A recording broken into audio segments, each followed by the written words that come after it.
beautiful people. How are you doing and feeling today? How is your body?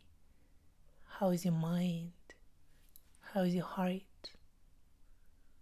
Let's spend a couple of moments just checking in with all parts of your body, with a beautiful mind, with a miraculous heart.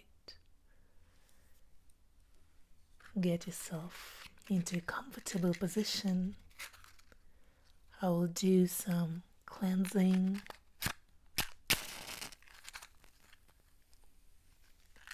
using Palo Santo.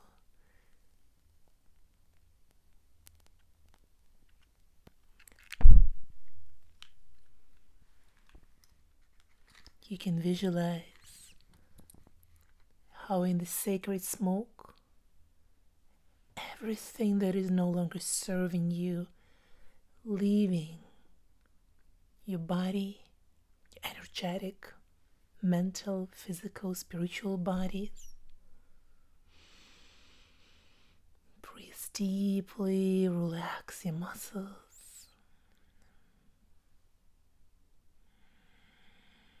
And just settle into your body, into the present moment. I'm going to use some aroma oils. They always assist me in raising vibrations.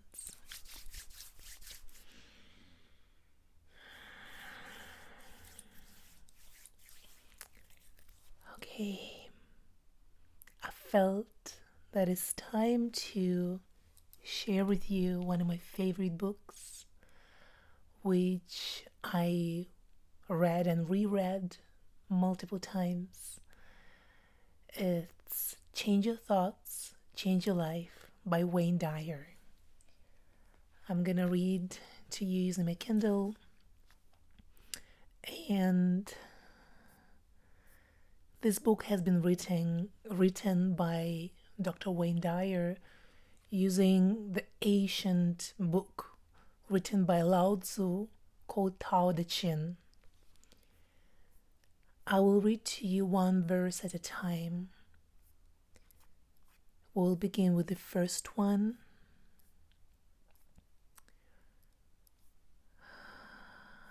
Hope you're getting even more relaxed now as I'm searching for the beginning.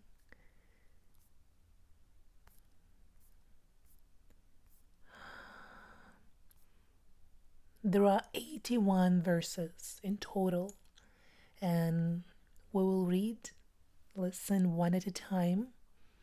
The first one is called Living the Mystery. Let's take one more deep breath in through your nose. Gently open your mouth and exhale and relax. Sit back, lay down, close your eyes, and just listen. Let these words get into your heart. Relax your mind, relax your body. Let's begin, shall we? The first verse. The Tao that can be told is not the eternal Tao. The name that can be named is not the eternal name. The Tao is both, named and nameless. As nameless, it is the origin of all things. As named, it is the mother of 10,000 things. Ever desireless, one can see the mystery. Ever desiring, one sees only the manifestations. And the mystery itself is the doorway to all understanding. Living the mystery. In this opening verse of the Tao Te Ching, Lao Tzu tells us that the Tao is both named and nameless. This sounds paradoxical to our Western intellect, and it is. Paradoxical thinking is embedded in Eastern concepts such as yin and yang, of feminine and masculine, and where things are comfortably described as both this and that. We in the West, by contrast, tend to view opposites as incompatible concepts that contradict each other. Yet this book is asking that we change our ingrained ways of thinking and see how our lives change as a result.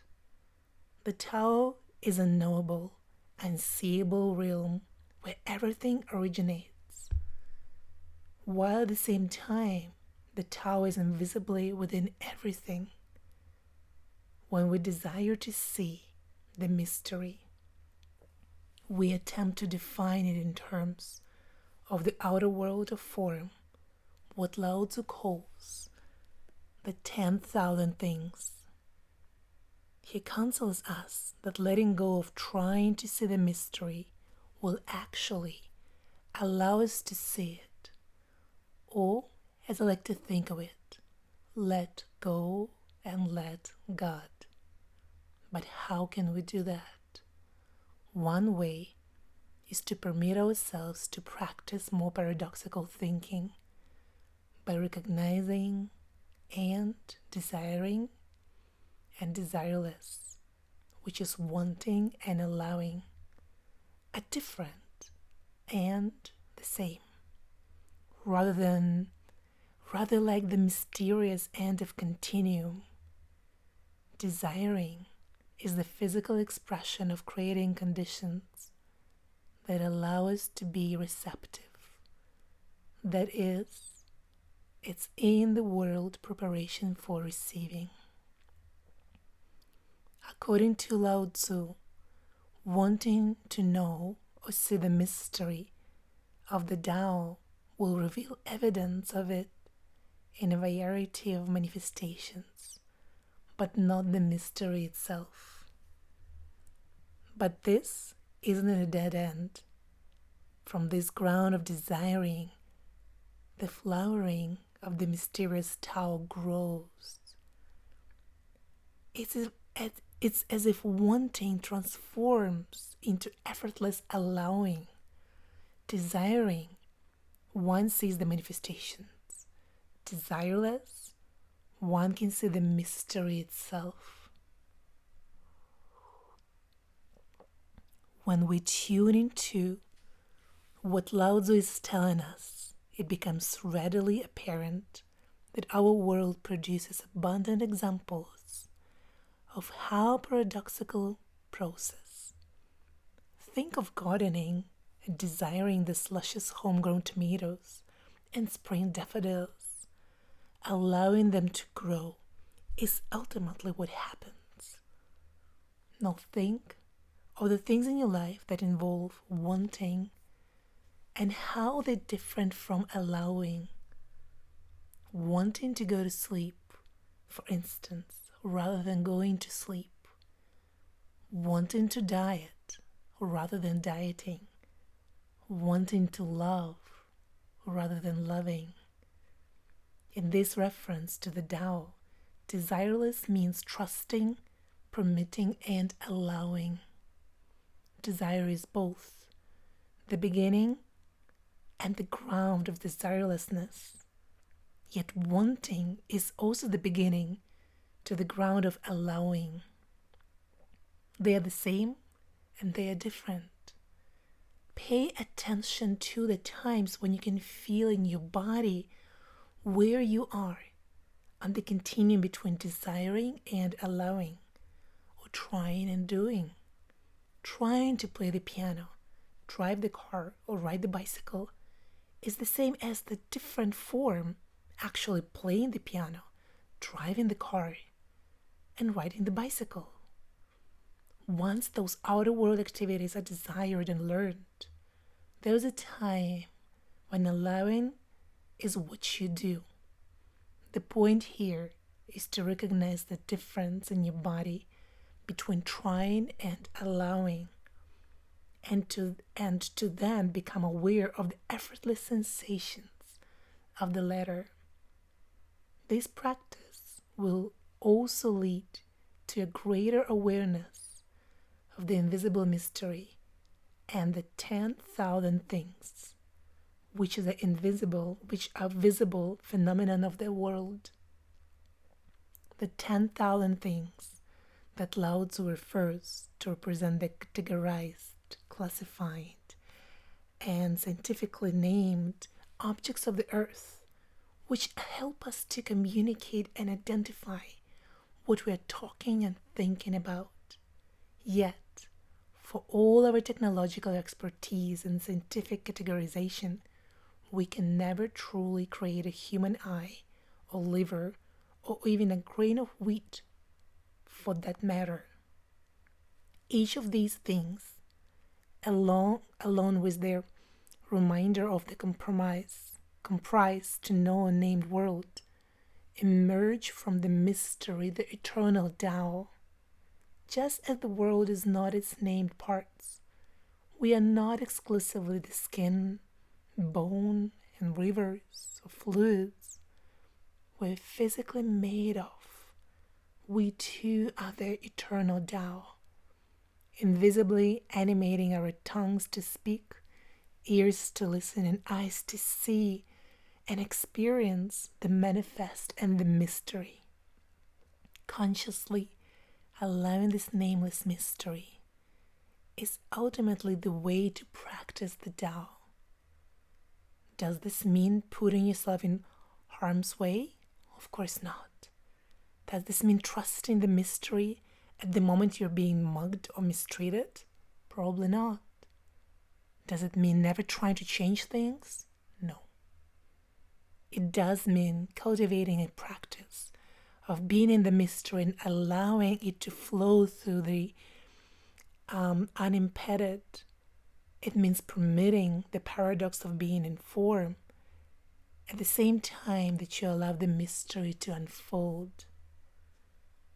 Do the Tao.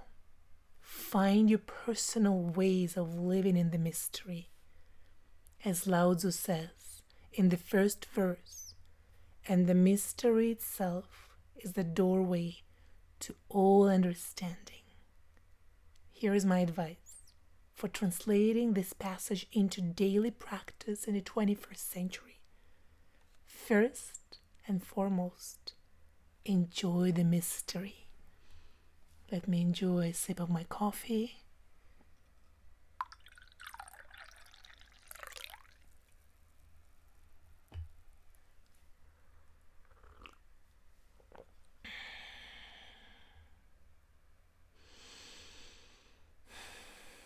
And continue reading for you.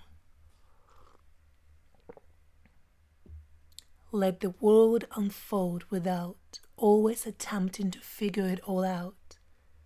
Let relationships just be. For example, since everything is going to stretch out in divine order, don't try so hard to make something work. Simply allow. Don't always toil at trying to understand your mate, your children, your parents, your boss, or anyone else, because the tower is working at all times. When expectations are shattered, practice allowing that to be the way it is. Relax, let go. Allow and recognize that some of your desires are about how you think your world should be, rather than how it is in that moment. Because as astute observer, judge less and listen more. Take time to open your mind to the fascinating mystery and uncertainty that we all experience. Practice letting go of always naming and labeling. The labeling process is what most of us were taught in school. We studied hard to be able to define things correctly in order to get what we called high grades. Most educational institutions insisted on identifying everything, leading to a tag that distinguished us as graduates with knowledge of specific categories, yet we know, without anyone telling us, that there is no title, degree, or label that truly defines us. In the same way that water is not the word water any more than it is agua, washer, or H2O, nothing in this universe is what is named. In spite of our endless categorizations, each animal, flower, mineral, and human can never be truly described. In the same way, the Tao tells us that the name that can be named is not the eternal name. We must bask in the magnificence of what is seen and sensed, instead of always memorizing and categorizing. Do the Tao now. At some point today, notice an instance of annoyance or irritation you have with another person or situation. Decide to do the Tao or practice the way. Tao means the way in Chinese. In that moment, by turning inward with curiosity about where you are on the continuum between desire and allowing, permit the paradox of wanting the irritant to vanish and allowing it to be what it is. Look inward for it in you, in your thoughts, and allow yourself to feel it, how it moves in your body. Turn all of your attention to becoming open-minded, allowing permissiveness to befriend the mystery within you. Notice how the feeling manifests itself, perhaps doing loop-de-loops in your stomach or tightening your throat.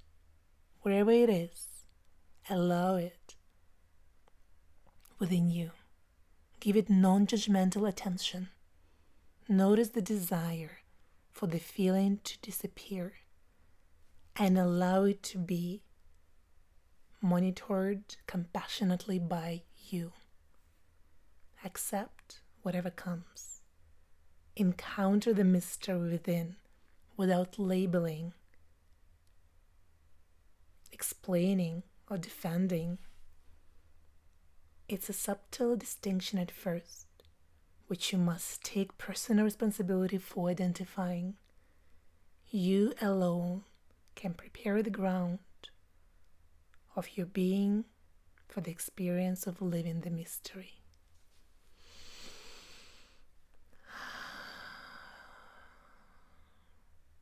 Let it all be. Allow yourself to just be. Make sure to be is on your to-do list every single day. Be present with yourself. Be there for yourself. Be your own cheerleader and supporter, the greatest lover of all times. I love you. Thank you for listening. Thank you for being present. Thank you for being you. Namaste.